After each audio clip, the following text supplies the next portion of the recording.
gosh, yes, I'm fine, my dear. I was just trying to get past the New York Times paywall, and then kaboom! And what brings you out in the middle of the night? It's kind of embarrassing. Yes, I heard about your husband's bedwetting problem. How do you know about it? Tweeted by Bart, retweeted by Krusty. Well, perhaps I can help. You see, I have invented a device that allows you to enter someone else's dreams and explore their subconscious.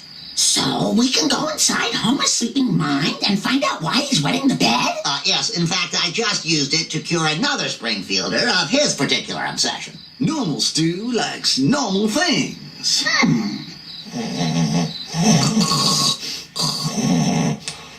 We're actually entering Dad's dreams? Yes, you see, it's the only way you can uncover the psychological trauma that is causing your father's secret shame.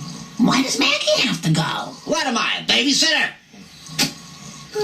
So no school.